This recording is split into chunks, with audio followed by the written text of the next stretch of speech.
അനിൽ നമ്പ്യാർ, കേരളത്തിലും ഒരു കുംഭമേള നടക്കുന്നുണ്ട്. മഹാമാഘ മഹോത്സവം. അവിടെ ഇങ്ങനെ ഭക്തജന തിരക്കേറുന്ന കാഴ്ചയാണ് ഓരോ ദിവസം കഴിയുന്തോറും കണ്ടുകൊണ്ടിരിക്കുന്നത്. തിരുനാവായ മണപ്പുറം ഇങ്ങനെ മാടി വിളിക്കുകയാണ്. അതെ, പോകുന്നുണ്ടോ? പോകണമെന്നുണ്ട്, ആഗ്രഹമുണ്ട്. ശനി ഞായർ ദിവസങ്ങളിലൊന്ന് ദിവസം തിരുനാവായ മണപ്പുറത്ത് ഓടിയെത്തണമെന്നുള്ള ആഗ്രഹമുണ്ട്. നോക്കൂ, ഈ അവിടെ ഇപ്പം കേരളത്തിലെ കുംഭമേളയാണ് നടക്കുന്നത്. പക്ഷേ എത്ര മാധ്യമങ്ങൾ അതിന് കവറേജ് കൊടുത്തിട്ടുണ്ട് എന്നുള്ളത് നോക്കുക. ജനം ടി വി എല്ലാ ദിവസവും പ്രധാനപ്പെട്ട എല്ലാ കർമ്മങ്ങളും പ്രേക്ഷകരിലേക്ക് എത്തുന്നുണ്ട്. മാത്രമല്ല നമ്മുടെ നിള ആരതി അല്ലേ, അത് എത്ര പ്രാധാന്യത്തോടു കൂടിയാണ് നമ്മൾ പ്രേക്ഷകരിലേക്ക് എത്തിക്കുന്നത്. നല്ല റെസ്പോൺസ് ഉണ്ട്, പലരും വിളിക്കുന്നുണ്ട്. കാരണം അതിനായി കാത്ത് നിൽക്കുകയാണ്. ഇനിയിപ്പോൾ ഫെബ്രുവരി 3 കഴിഞ്ഞാൽ എന്ത് ചെയ്യും എന്നുള്ളതാണ്. അതെ, അല്ല, ജീവിതത്തിൽ ഒരിക്കലെങ്കിലും അങ്ങനെ ചെയ്യണം എന്നൊരാഗ്രഹമുള്ള വ്യക്തി കൂടിയാണ് ഞാൻ. എന്തായാലും ഇത് കാരണം വലിയൊരു മുന്നൊരുക്കങ്ങളൊന്നും ഇല്ലാതെയാണ് കേരളത്തിലെ കുംഭമേള അത് ആസൂത്രണം ചെയ്തത്. പക്ഷേ ഇതുവരെ അതിമനോഹരമായി നമ്മുടെ കേന്ദ്രമന്ത്രി സുരേഷ് ഗോപി ഇന്ന് അവിടെയുണ്ട്. അദ്ദേഹം അപ്പോൾ എല്ലാം കൊണ്ടും നല്ല രീതിയിൽ പോകുന്നു അല്ലേ. ഇന്ന് ഒരുപാട് പ്രത്യേകതകളുള്ള ദിവസം കൂടിയാണ്. കാരണം ഇന്ന് വിശ്വകർമ്മ പൂജ നടക്കുന്നുണ്ട്, പ്രദോഷ വ്രതാചരണം നടക്കുന്നുണ്ട്. ത്രിമൂർത്തി സംഗമ സ്ഥാനമായതിനാൽ ഭാരതപ്പുഴയുടെ ഇരു കരകളിലുമായിട്ടാണ് ഈ കുംഭമേളയ്ക്ക് സമാനമായ മഹാമാഘ മഹോത്സവം സംഘടിപ്പിക്കുന്നത്. അനിൽ നമ്പ്യാർ സൂചിപ്പിച്ചതുപോലെ കേന്ദ്രമന്ത്രി സുരേഷ് ഗോപി മഹാമാഘ മഹോത്സവത്തിൽ എത്തിയിട്ടുണ്ട്. നമുക്ക് ശിവദാസിനോട് വിവരങ്ങൾ ചോദിക്കാം അല്ലേ. അതെ, ശിവദാസ്, വെരി ഗുഡ് മോർണിംഗ്. നല്ലൊരു ദിനം നേരുകയാണ്. ഇന്ന് തിരുനാവായയിൽ എന്തൊക്കെ പ്രത്യേകതകളുള്ള ദിവസമാണ്, എന്തൊക്കെ ചടങ്ങുകൾക്കാണ് തിരുനാവായ സാക്ഷ്യം വഹിക്കുന്നത്?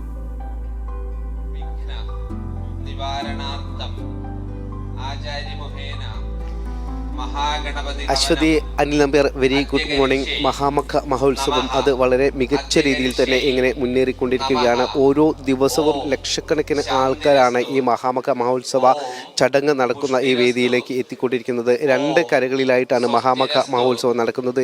തിരുനാവായ നവാമുകുന്ദ ക്ഷേത്ര പരിസരത്തും അതോടൊപ്പം തന്നെ ത്രിമൂർത്തി സംഗമസ്ഥാനമായ അതിൻ്റെ മറുകരയായ തവനൂരിലും, താപസന്നൂർ എന്ന് അറിയപ്പെട്ടിരുന്ന തവനൂരിലും മഹാമഘ മഹോത്സവം നടന്നുകൊണ്ടിരിക്കുന്നുണ്ട്. അത് 2 കരകളിലും വ്യത്യസ്തമായ ചടങ്ങുകളുണ്ട്.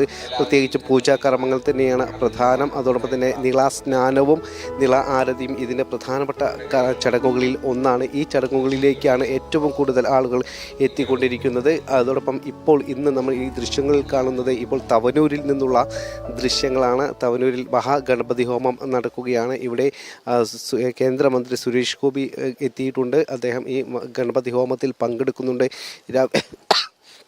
രാവിലെ 6 മണിയോടെ തന്നെ കേന്ദ്രമന്ത്രി ഇവിടെ എത്തിയിട്ടുണ്ട്. 6:30 ഗണപതി ഹോമം ആരംഭിച്ചു. ഇപ്പോൾ അദ്ദേഹം ഈ ചടങ്ങിൻ്റെ ഭാഗമായി അദ്ദേഹം ഇവിടെ ഉണ്ട്.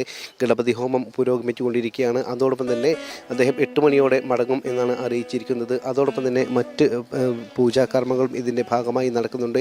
8:30 നിളാസ്നാനം ഉണ്ടാകും. അതിനുശേഷം പിന്നീട് മറ്റ് പൂജാകർമ്മങ്ങൾ പിന്നീട് വൈകിട്ടാണ് നിള ആരതി ഉണ്ടാവുക. 2 കരയിലും ഇത്തരത്തിൽ നിള ആരതിക്ക് വേണ്ടി പണ്ഡിറ്റുകൾ ഇവിടെ ഉണ്ടാകും.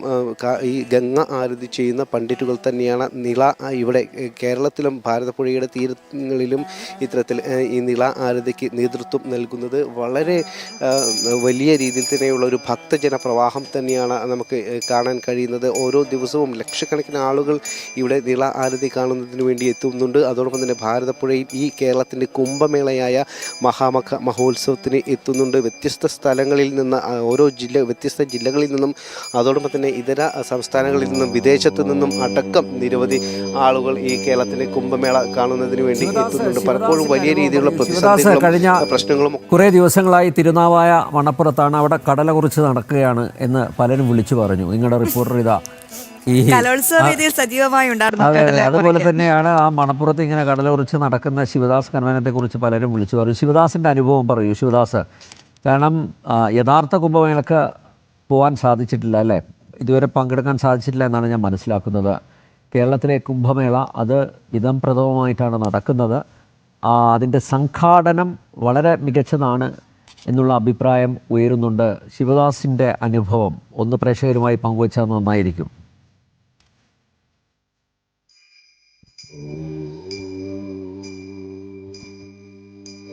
കുംഭമേള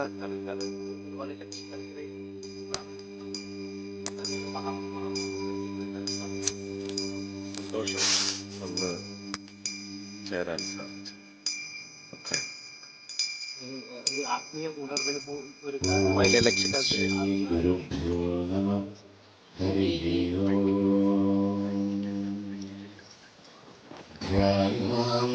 ഇവിടെ എത്തിയതിൽ വളരെ സന്തോഷം എന്നാണ് സുരേഷ് ഗോപി പ്രതികരിച്ചിരിക്കുന്നത്. അദ്ദേഹം ഈ ഒരു ഗണപതി ഹോമത്തിൽ ഇപ്പോൾ പങ്കെടുത്തുകൊണ്ടിരിക്കുകയാണ്. എൻ്റെ ഒരു അനുഭവം കൂടി പറയുകയാണെങ്കിൽ ഇവിടെ ഒരു അപൂർവമായ ഒരു ലക്ഷ്യങ്ങളാണ് ഇവിടെ എത്തിക്കൊണ്ടിരിക്കുന്നത്. അതായത് ഒരു ആത്മീയമായ ഒരു ഉണർവിന് കേരളം സാക്ഷ്യം വഹിക്കുന്നു, ഒരു ഹൈന്ദവ കൂട്ടായ്മയ്ക്ക് സാക്ഷ്യം വഹിക്കുന്നു. പ്രത്യേകിച്ച് ചരിത്രപരമായ ഒരുപാട് കാര്യങ്ങൾ ആണ് ഇതുവഴി, അതായത് ചരിത്രപരമായ കുറേ അടയാളപ്പെടുത്തലുകൾ കൂടി ഇതുവഴി നടത്താൻ കഴിഞ്ഞിട്ടുണ്ട് എന്നുള്ളതാണ്. കാരണം 2.5 നൂറ്റാണ്ടുകൾക്ക് മുൻപ് ഇവിടെ ഇത്തരത്തിൽ മഹോത്സവം നടന്നിരുന്നു. പിന്നീട് വൈദേശിക ശക്തികളുടെയും അതോടൊപ്പം തന്നെ ടിപ്പു സുൽത്താൻ്റെയും എല്ലാം ആക്രമണത്തിന് ശേഷം ഈ ഒരു നദീ പൂജയും മാഘമക മഹോത്സവവും എല്ലാം തന്നെ നിലച്ചുപോയ ഒരു സാഹചര്യമാണ് ഉണ്ടായിരുന്നത്. അതിൻ്റെ ഒരു പുനരുജ്ജീവനം കൂടിയാണ് ഇപ്പോൾ നടന്നുകൊണ്ടിരിക്കുന്നത്. എല്ലാ സന്യാസിമാരുടെയും നേതൃത്വത്തിൽ ആണ് ഈ ഒരു കൂട്ടായ്മയ്ക്ക്, ഈ ഒരു ആത്മീയ കൂട്ടായ്മയ്ക്ക് നേതൃത്വം നൽകുന്നത് എന്നുള്ളതാണ് ഏറ്റവും പ്രത്യേകത ഉള്ള ഒരു കാര്യം. മഹാമണ്ഡലേശ്വർ സ്വാമി, ആനന്ദീവനം ഭാരതി മഹാരാജ്, അതോടൊപ്പം തന്നെ മാതാ അമൃതാനന്ദമയി ദേവി അടക്കമുള്ള സ്വാമിമാരുടെ നേതൃത്വത്തിലാണ് ഇത്തരത്തിലുള്ള ഈ ഒരു കൂട്ടായ്മയ്ക്ക് ഇപ്പോൾ നേതൃത്വം നൽകിക്കൊണ്ടിരിക്കുന്നത്. അതുകൊണ്ട് തന്നെ കേരളത്തിൽ വലിയ രീതിയിലുള്ള ഒരു ആത്മീയ ഉണർവിനെ ഈ ഒരു തിരുനാവായയിലെ ശിവദാസിനെ ഇനി അധികം ബുദ്ധിമുട്ടിക്കണ്ടെന്ന് തോന്നുന്നു. കാരണം അല്ലേ, ചുമയ്ക്കുന്നുണ്ട്, ജലദോഷമുണ്ട്. അപ്പം ഇനി കൂടുതൽ അവിടെ ഒരുപാട് വിശിഷ്ട ചടങ്ങുകൾ നടക്കുകയാണ്. നോക്കൂ, ആ വിശ്വകർമ്മ പൂജയിൽ പങ്കെടുക്കുന്ന കേന്ദ്രമന്ത്രി സുരേഷ് ഗോപിക്ക് പറയാൻ വാക്കുകളില്ല അല്ലേ. അദ്ദേഹം അതിലങ്ങ് ലയിച്ചിരിക്കുകയാണ്. അതെ, മാധ്യമങ്ങളോട് ഇങ്ങനെ തൊഴുത് എപ്പോഴും അങ്ങനെ തന്നെയാണ്. അദ്ദേഹത്തിൻ്റെ ആ ലാളിത്യം അത് പ്രകടമായിരുന്നു.